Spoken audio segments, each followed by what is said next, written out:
आगे बढ़ते और अब बात करेंगे अगली अहम खबर की। लोकसभा अध्यक्ष ओम बिरला कोटा के इटावा उपखंड पहुंचे, जहां उन्होंने अलग अलग गांवों में जाकर नाव दुखांतिका पीड़ित परिवारों से मुलाकात की। वहीं मृतकों के परिजनों को पीएम सहायता कोष से 2-2 लाख रुपए की सहायता राशि के चेक भी सौंपे। चंबल नदी के गोठड़ा कला घाट पर हुई इस नाव दुखांतिका में 13 लोगों की मौत हो गई थी। और इधर इटावा दौरे के दौरान लोकसभा अध्यक्ष ओम बिरला से खास बातचीत की सहयोगी भंवर एस चारण ने।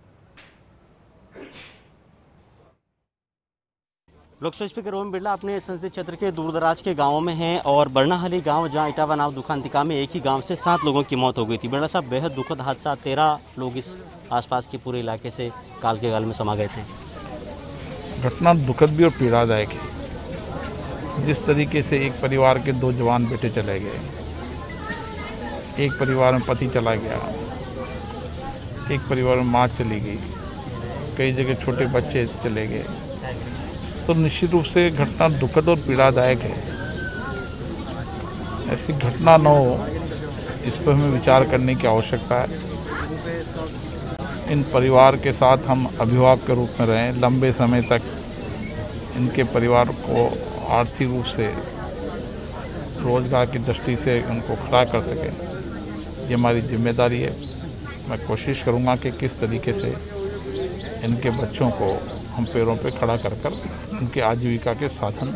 ये इलाका 3 तरफ नदियों से घिरा हुआ है और लोगों के पास ऑप्शन नहीं है अवैध नावों में बैठकर नदियां पार करने के अलावा, तो संसाधनों का जो अभाव है उसको किस तरह से म्यूट आउट किया जाएगा?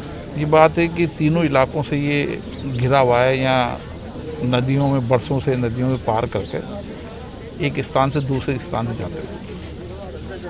कमलेश्वर महादेव का मंदिर है, माता जी का मंदिर है, कई धार्मिक स्थान भी है। तो अगर ये बिना नाव के जाते तो उनको 50 किलोमीटर पड़ता था। ऐसे स्थानों को चिन्हित करके जहाँ बहुत आवागमन के लोग आना जाना जहाँ बहुत ज़्यादा है, वहाँ किस तरीके से हम रपट बना सकते हैं और क्या संभावना हो सकती है, इस पर विचार करने की आवश्यकता। मैं राज्य के मुख्यमंत्री से आग्रह करूँगा कि ऐसी जगह जहाँ बड़ी संख्या के अंदर एक स्थान से दूसरे स्थान पर नदी पार करके जाते हैं, जहाँ नावें चलती, वहाँ क्या क्या वैकल्पिक साधन हो सकते हैं, इस पर हमें विचार करने का आवश्यकता है। तो क्या वैकल्पिक साधन हो सकते हैं ताकि इस तरह के हादसे दोबारा नहीं हो? इस पर लोकसभा स्पीकर ओम बिरला राजस्थान सरकार से भी बातचीत करेंगे। फिलहाल आज उन्होंने 4 गांवों का दौरा किया है और यहाँ जो दुखांतिका हुई है उन पीड़ित परिवारों को उन्होंने प्रधानमंत्री सहायता कोष से 2-2 लाख रुपए की राशि भी प्रत्येक मृतक के परिजन को सौंपी है। कैमरामैन पवन के साथ भंवर एस चारण, फर्स्ट इंडिया न्यूज़, बरनाहली, कोटा।